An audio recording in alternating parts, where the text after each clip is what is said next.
Hey everyone, I hope you're doing well and staying safe during this time. If you're new here, welcome to the channel. Like I said, thank you so much for checking me out. If you haven't done so, please make sure to hit that subscribe button just right below the video. Cool, thank you so much. I really do appreciate it. And if you're returning, welcome back. Thanks again for your support. I truly do appreciate having you here. 61 cents.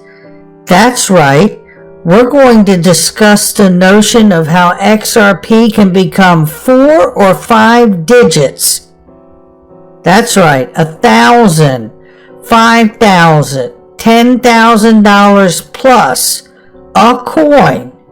And not only how it can do that, but how it can do that and be the most reliable settlement tool on planet Earth over all other choices of assets or cash or value to use to settle anything in the world.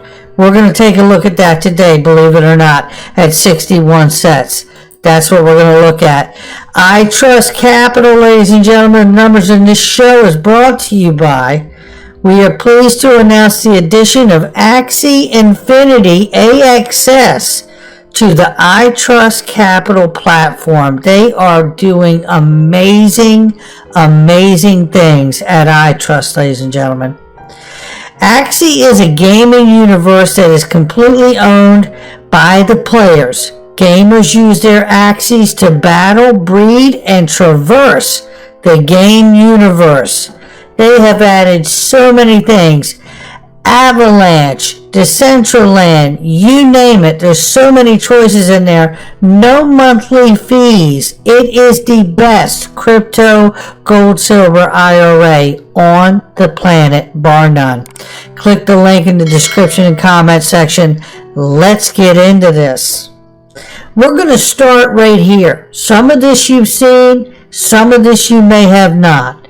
But trust me when I tell you, with where we sit today in the current climate, on the edge of an executive order for stablecoins and cryptocurrencies, I believe we are going to see compelling evidence today that points directly to the fact that XRP and XLM can become stablecoins. And no, that does not mean they will be worth just $1.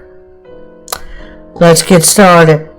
So we understand that President Biden reportedly preparing to issue his executive order on stablecoins and crypto. According to multiple reports here, it would assign some government entities to study cryptocurrency, stablecoins, NFTs with the goal of developing a workable regulatory framework. So we know that. Late last year, just a month or so ago, we heard Jerome Powell say that he does not see cryptocurrencies as a financial stability concern. As we go forward, I think we're going to find out why. This is the Financial Stability Board report that came out when we covered it in October of 2020. It was the first time I had ever heard these two words strung together. Global Stablecoin, GSC. This entire report covers the understanding of how they would have a global stablecoin for the world and to be able to regulate it with all the different regions and jurisdictions around the world. I'm not going to go into it, but I will give you the definition. A stable coin with a potential reach and adoption across multiple jurisdictions and the potential to achieve substantial volume. Now, let's move here to this piece, because this is a piece we covered in this morning's video, and this is from Vix Kernal Maiden, and I want to thank you for sharing this and tagging me. I covered it just for a little bit in the morning video, but what I want to show you now is inside of this language in a 2021 report. It specifically cites in this particular report that it, in matter of fact, let me get the closer report up for you. So here it is right here, a little easier to see. Stay with me now. We're going to look at a lot of information as we move through this. So let me just make sure and I have it all laid out for us today. So stable coins, this is from the World Bank. Notice the top left corner, World Bank document. And I have a question for you at the end of this video, and I want you to answer it for me. Stable coins for cross-border payments. Stablecoin refers to a class of digital currencies that are relatively stable in terms of their price. Stablecoin offers instantaneous processing and security of payments, as many cryptocurrencies do. They also offer stability with respect to their parity against fiat currencies. Two digital currencies that fall into this category are RippleNet's native digital currency, Ripple XRP, and Stellar Networks' native cryptocurrency, the Stellar Lumen XLM. Both Ripple and Stellar enable faster and more efficient cross-border payments relative to correspondent banking. However, they differ in that the former aims to improve cross-border settlement between international banks, whereas the latter aims to provide low-cost cross-border payments financial services to end users and the unbanked population. It goes on, but that is enough for us to understand the World Bank document is referring to these two digital assets as stable coins. Now I want to take you to the first spot in this amazing interview that was back in 2020 of June by digital asset investor with Greg Kidd, an original investor in Ripple, formerly from the Federal Reserve. He holds 1 billion XRP, an option to it. So let's see this here. This is the first clip I'm going to play for you where he talks about how important liquidity is for XRP, more than price even. Listen to this.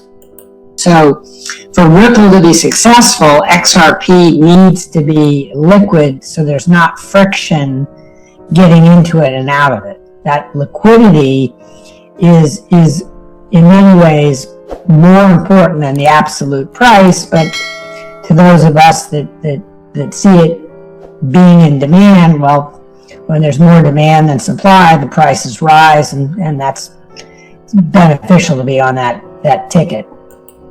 So right there, he's talking about the liquidity, and then obviously, as the more demand you have, the prices rise, and it's nice to be on that end of it all, right?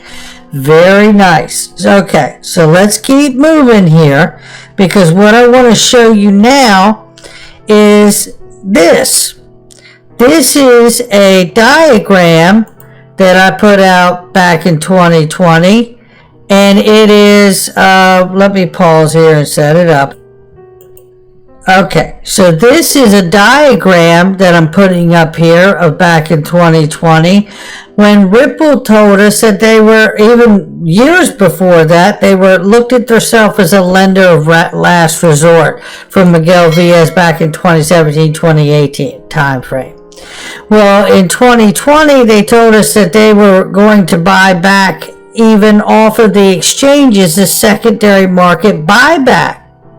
So in the beginning, we saw Ripple would have to sell OTC over the counter to the exchanges, and now they're buying back.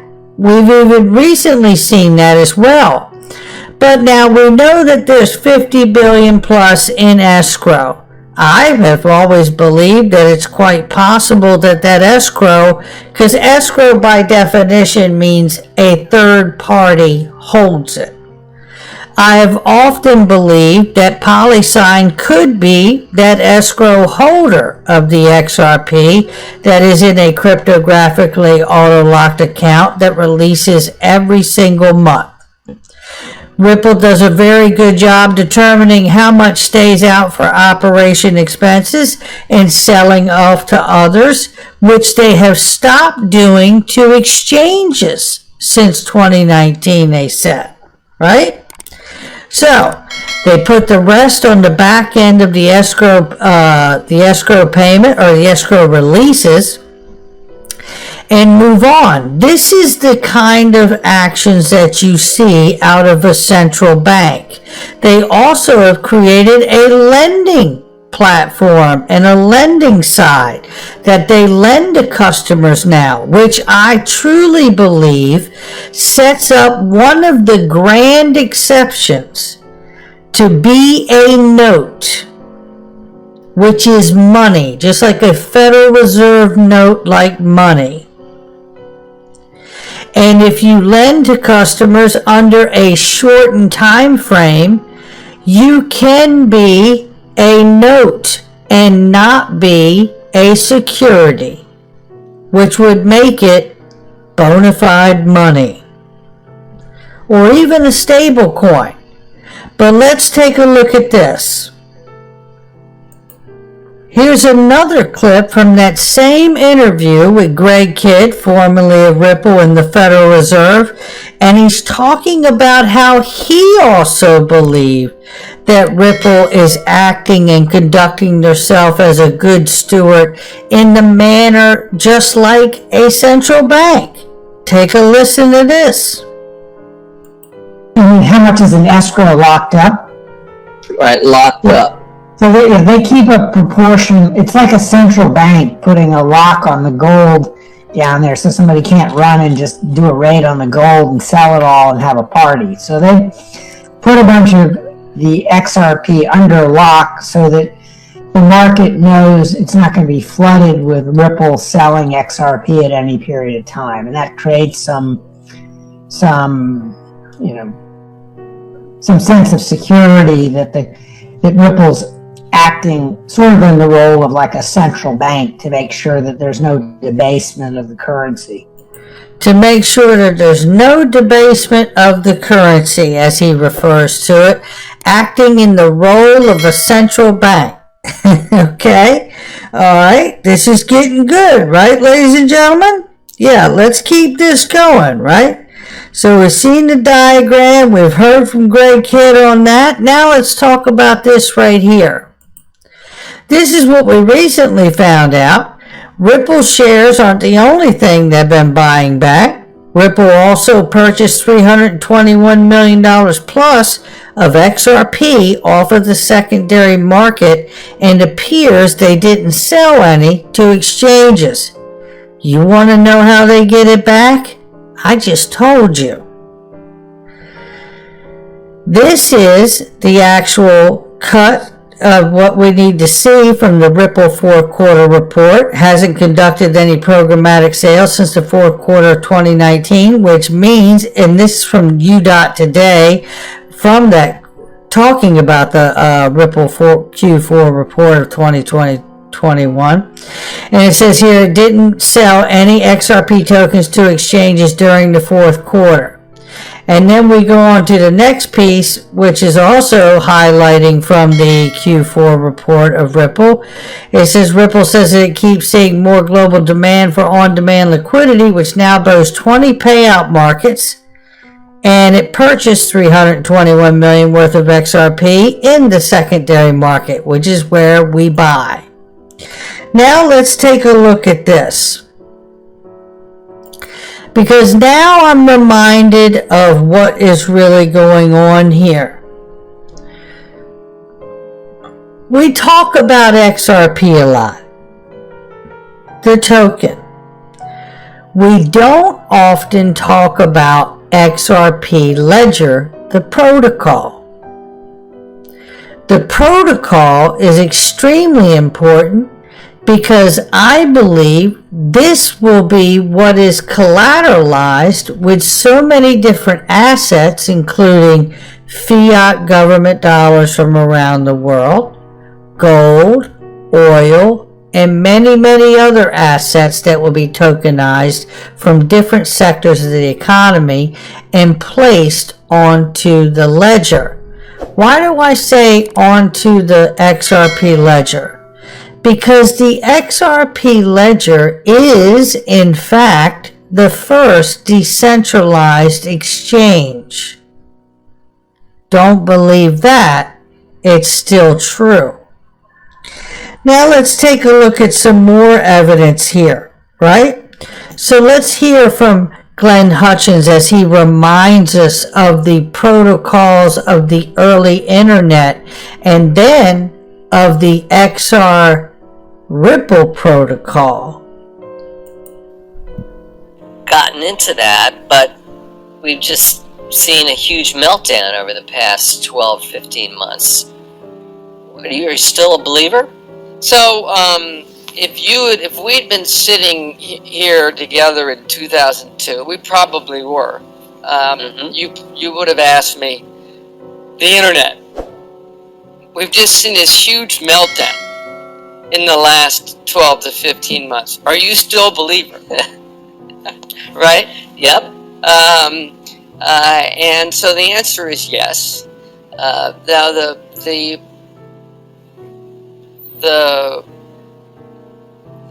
digital currency solution is the most important technological advance I've seen since the internet. It has the capacity to do lots more, but it certainly has the capacity to enable us to move anything of value around the world at the speed of light at no cost. It has three components. It has a token of value, which is called the Bitcoin. It has an accounting mechanism, which is called the blockchain. But the most important piece, which is one that people aren't focusing on, is the protocol. The underlying protocol by which we agree to conduct these transactions. So you use a series of protocols every day, and you don't even think about it. You don't think about the internet protocol. You don't think about the simple mail technology protocol. You don't think about the file transfer protocol. You don't think about the high-text translation protocol. I can go through it, right? You just make use of the technology, and the protocols make it work.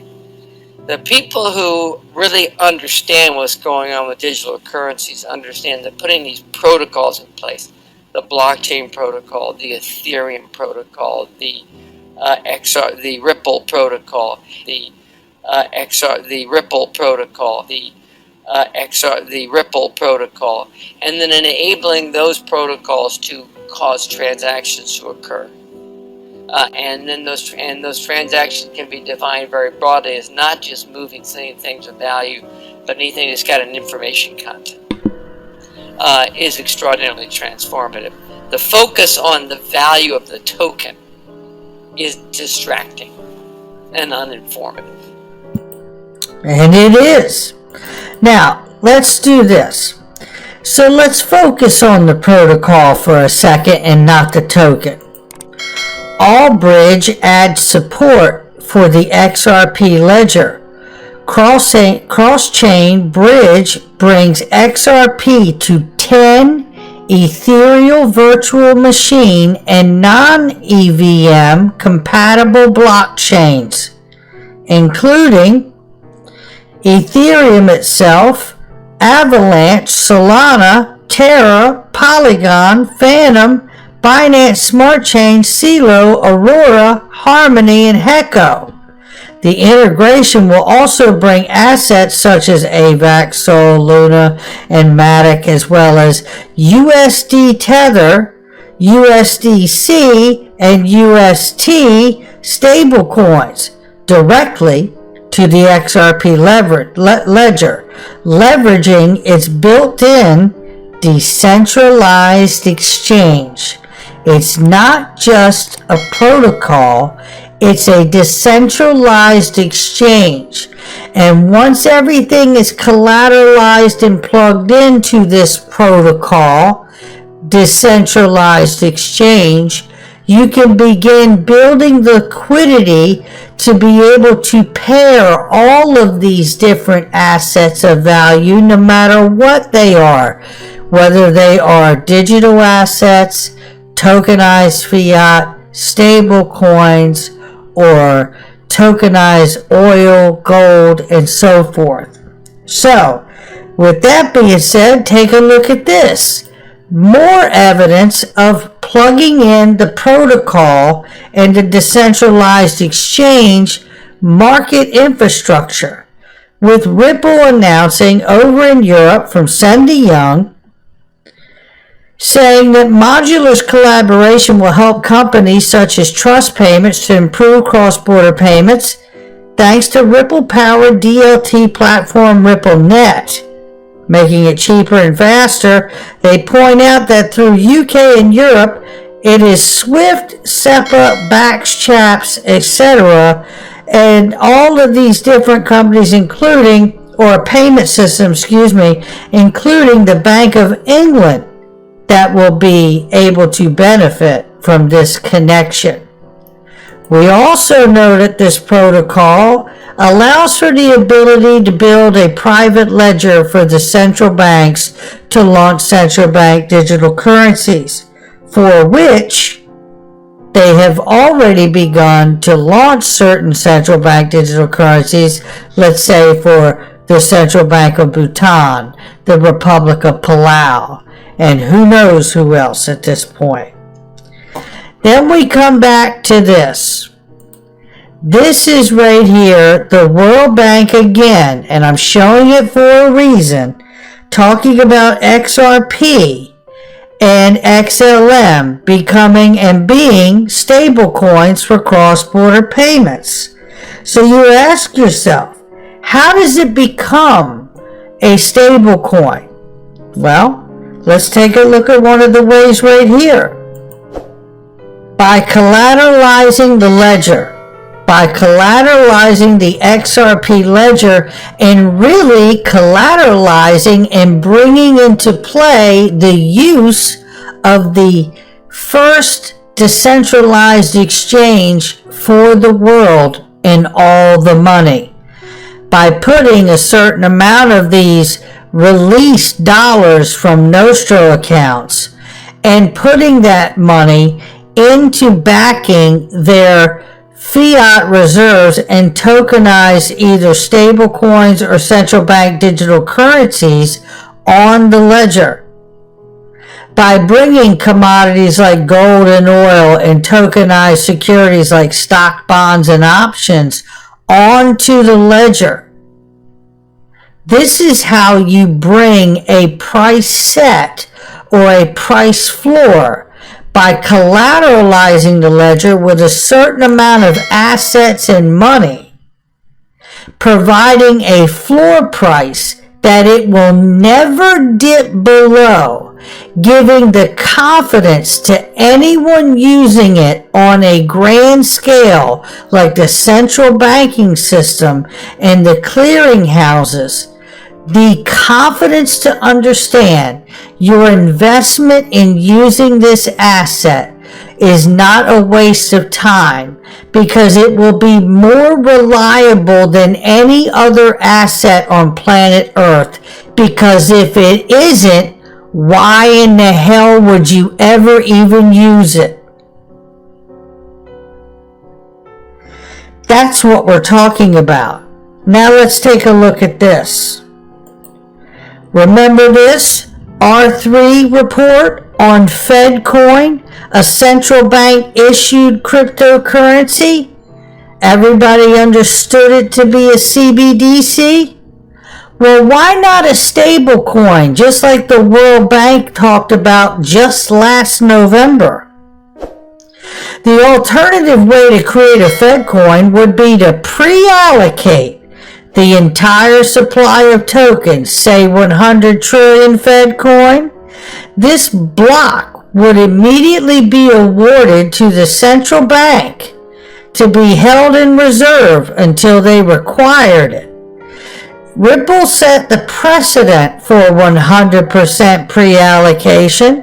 At its inception, the entire 100 billion supply of XRP, Ripple's native token, was created outright, much of it retained by Ripple Labs, while the rest was auctioned off or given away.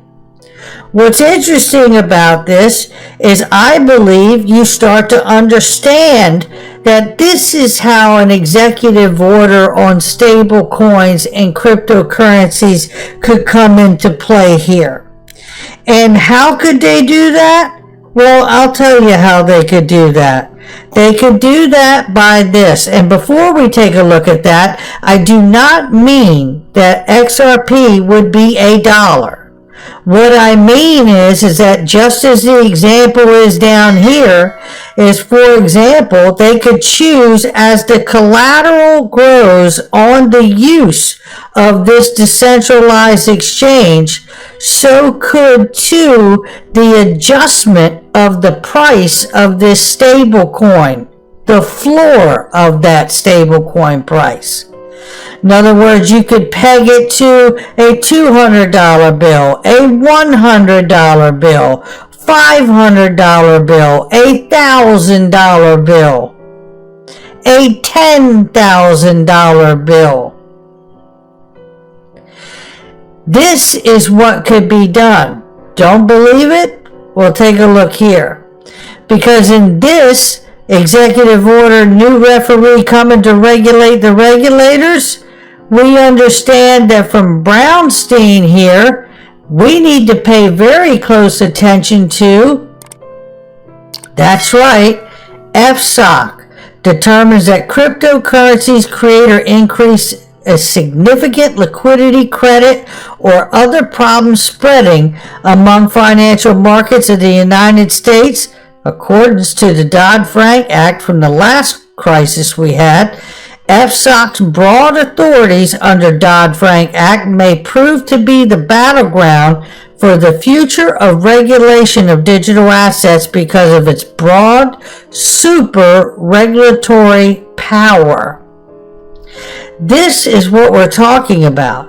And FSOC, the Financial Stability Oversight Council, is a regulatory agency connected to the Treasury. So is OFAC. So you have the domestic side regulatory body to the Treasury, and you have OFAC that looks at the foreign side for sanctions on that side of it. They could easily come in and write and craft new regulations of cryptocurrencies and stablecoins. Exactly what this executive order is supposed to do to begin with. I'm your guy. I will keep you posted. I'm your advocate. I'll be back on a daily basis, usually multiple times per day, with these videos to keep you updated with everything going on. So I hope you enjoyed the video. If you haven't done so, make sure to hit that subscribe button. Feel free to share any of my videos with your friends, family, social media, or anybody who may care to listen. Thanks so much for your continued support. I'm always here for you. I want to help you through this time. So thank you so much for continuing to choose me. Enjoy your day, stay safe, and I'll catch you again probably in a couple hours. Thanks, everybody. See you later.